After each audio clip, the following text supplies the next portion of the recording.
നിയമസഭാ തെരഞ്ഞെടുപ്പ് ഒരുക്കങ്ങൾ സജീവമായി പാർട്ടിയിൽ നടക്കുന്നു. പാല, കാഞ്ഞിരപ്പള്ളി, പൂഞ്ഞാർ ഈ 3 മണ്ഡലങ്ങളിലേക്കാണല്ലോ അങ്ങേ സജീവമായി പരിഗണിക്കുന്നത്. അതിൽ പാലയിൽ ഇൻചാർജ് ആണെന്ന് തോന്നുന്നു എന്നതാണ് ഈ ഘട്ടത്തിൽ ഞാൻ മനസ്സിലാക്കുന്നത്. പാർട്ടി എവിടെ പറഞ്ഞാലും മത്സരിക്കും എന്നുള്ളൊരു നിലപാടാണോ ഉള്ളത്? അല്ല, അങ്ങനെ മത്സരിച്ചേ പറ്റുള്ളൂ. ഇപ്പോൾ നമ്മുടെ പാർട്ടിയുടെ സ്ഥിതി അങ്ങനെയാണ്. പാർട്ടി എവിടെ മത്സരിക്കാൻ പറഞ്ഞാലും മത്സരിക്കാൻ പാർട്ടിയുടെ ഭാരവാഹി എന്ന നിലയിൽ ബാധ്യസ്ഥനാണ്. പക്ഷേ പാർട്ടി പരിഗണിക്കുന്നത് സ്വാഭാവികമായും ഒരു വ്യക്തിയെ പരിഗണിക്കുന്ന ആ വ്യക്തിക്ക് ജയസാധ്യതയുള്ള സീറ്റുകളായിരിക്കും കൂടുതൽ പാർട്ടി പരിഗണിക്കുന്നത്. സ്വാഭാവികമായിട്ടും അങ്ങനെ ഒരു ഇതേ ഉണ്ടാവുള്ളൂ.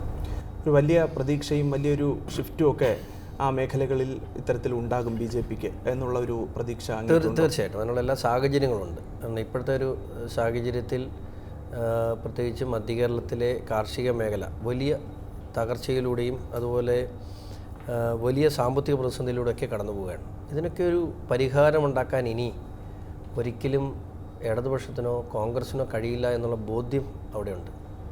വലിയ രീതിയിൽ ഒരു അജണ്ട BJPക്കെതിരെ സെറ്റ് ചെയ്യപ്പെട്ടിരുന്ന ഒരു പ്രദേശമാണ് മധ്യകേരളത്തിലെ ഈ നിയോജകമണ്ഡലങ്ങൾ. പക്ഷേ അവിടെ നിന്നും ജനങ്ങൾ മാറി ചിന്തിക്കുന്നു. ധാരാളം ആളുകൾ BJPയിലേക്ക് കടന്നു വരുന്നു. ഇപ്പം നമുക്കറിയാം 2020 ഉൾപ്പെടെയുള്ള രാഷ്ട്രീയ പാർട്ടികൾ അത് മധ്യകേരളത്തിൽ BJPക്ക് ഒരു വലിയ ശക്തിയാണ്. തീർച്ചയായിട്ടും അത് നമ്മൾക്ക് വലിയ മുതൽക്കൂട്ടായി മാറും. നമ്മൾ ഇത്തരത്തിലുള്ള മുൻകൂട്ടി അടിച്ചേൽപ്പിക്കപ്പെട്ടിട്ടുള്ള ഇത്തരം ചിന്താഗതികൾക്ക് മാറ്റമാണ്. സാബു ജേക്കബ് എന്ന് പറയുന്ന വളരെ പ്രാക്ടിക്കലായ, വളരെ ബുദ്ധിയുള്ള, വളരെ ഷാർപ്പായിട്ടുള്ള ഒരു പൊളിറ്റീഷ്യൻസ് കൂടിയാണ്. അദ്ദേഹം ബിസിനസ്മാൻ മാത്രമല്ല, അദ്ദേഹം ഒരു നല്ല പൊളിറ്റീഷ്യൻ കൂടിയാണ്. അങ്ങനെയാണെന്നുണ്ടെങ്കിൽ 2020യുടെ ഒരു കടന്നുവരവ് അത് BJPക്ക് അത് വലിയ ഗുണകരമായി മാറാനുള്ള സാധ്യത 100%. 2020 കടന്നുവരവിൽ ആ പാർട്ടി അത്യാവശ്യം മധ്യകേരളത്തിൽ നല്ല ശക്തി തെളിയിച്ച പാർട്ടിയുടെ 796 സീറ്റുകൾ, ഐക്യനാട്, മഴവന്നൂർ അടക്കമുള്ള ചിലയിടങ്ങളിൽ. അതെ 896 സീറ്റുകൾ വരെ മത്സരിച്ചു. 2 ബ്ലോക്ക് പഞ്ചായത്തിലൊരു പ്രതിപക്ഷമാണ്. 96-ലധികം പഞ്ചായത്ത് മെമ്പർമാരുണ്ട്. 4 പഞ്ചായത്ത് ഭരിക്കുന്നു. അതൊക്കെ അവരുടെ നിലവിലുള്ള ഗ്രൗണ്ട് സ്ട്രെങ്ത് ആണെങ്കിൽ ഈ 2 ദിവസം കൊണ്ട് നമുക്ക് കിട്ടുന്നൊരു ഫീഡ്ബാക്ക് എന്ന് പറയുന്നത് ഒരു ജനാധിപത്യ കക്ഷി കടന്നു വന്നപ്പോൾ, BJP ഒരു കേഡർ സംവിധാനമുള്ള രാഷ്ട്രീയ പാർട്ടിയാണ്. ഒരു ജനാധിപത്യ കക്ഷി കടന്നു വന്നപ്പോൾ കേരളത്തിലെ, പ്രത്യേകിച്ച് മധ്യകേരളത്തിലെ ഒരു വലിയ വിഭാഗം 2020യിലൂടെ BJPയുടെ മുന്നണിയുടെ ഭാഗമാകാൻ ആഗ്രഹിച്ചിരുന്നു. കേരളത്തിൽ ഏറ്റവും കൂടുതൽ ടാക്സ് കൊടുക്കുന്ന വ്യക്തികളിൽ ഒരാളാണ് അദ്ദേഹം. കേരളത്തിൽ ഏറ്റവും കൂടുതൽ തൊഴിലവസരങ്ങൾ സൃഷ്ടിച്ച ഒരാളാണ് അദ്ദേഹം. ഇത് രണ്ടും മാത്രം നോക്കിയാൽ പോരെ. ഇത് രണ്ടും നോക്കുമ്പോൾ അദ്ദേഹത്തെ പോലെ ഒരാളെ ഇവിടെ നിന്നും ആട്ടിപ്പായിച്ച് അദ്ദേഹം തെലുങ്കാനയിൽ പോയി സ്ഥാപനം തുടങ്ങി. അവിടെ 50,000 തൊഴിൽ കൊടുത്ത അദ്ദേഹം. അപ്പോൾ അങ്ങനെ ഒരാൾ കേരളം വിടാനുള്ള സാഹചര്യം മാത്രം കേരളം ചർച്ച ചെയ്താൽ മതി. കേരളം വ്യവസായ സൗഹൃദമാണോ അല്ലയോ? ഇടതുപക്ഷ ജനാധിപത്യ മുന്നണി എപ്പോഴും പറയും വ്യവസായ സൗഹൃദമായി മാറും, കൂടുതൽ വ്യവസായങ്ങളെ ആകർഷിക്കും, ഇവിടെ മുട്ടിന് ഇൻവെസ്റ്റ്മെൻറ്റ് മീറ്റിംഗ് നടത്തും. ഇതെല്ലാം കഴിഞ്ഞിട്ടും നമ്മുടെ കുട്ടികൾക്ക് ഇവിടെ ജോലിയില്ല എന്നുള്ളത് യാഥാർത്ഥ്യമല്ലേ?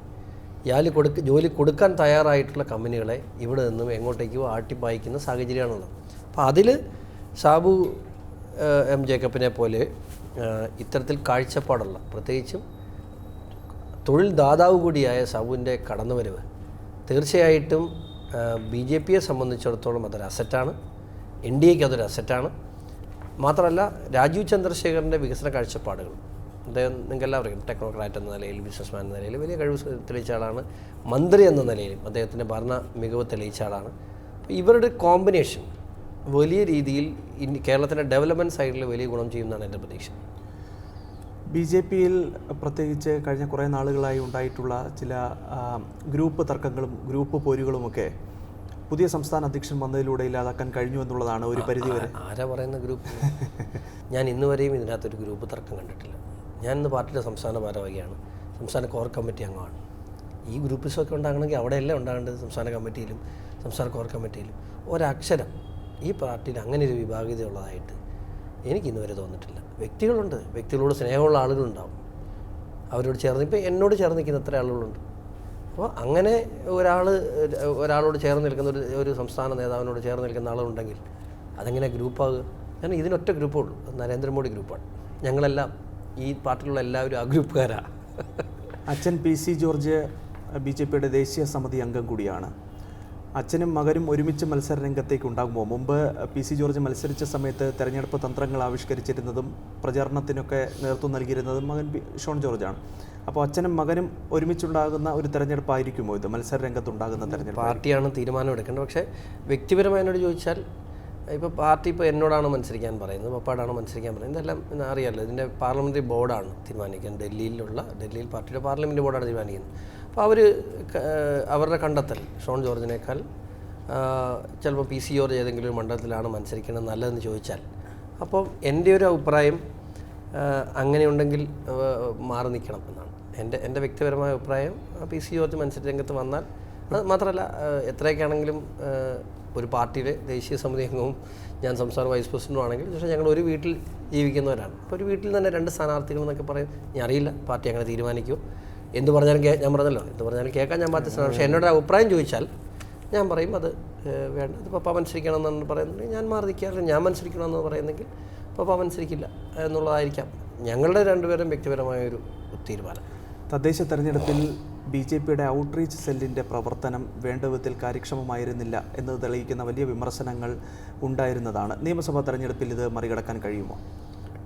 ആരാ പറഞ്ഞ ഔട്ട്റീച്ച് പ്രവർത്തനങ്ങൾ ഗുണകരമായിരുന്നില്ല എന്ന്?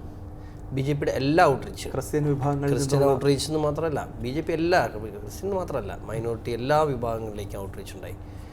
BJPക്കൊരു മുസ്ലിം വിഭാഗത്തിൽ നിന്നും ഒരു കൗൺസിലറുണ്ട്.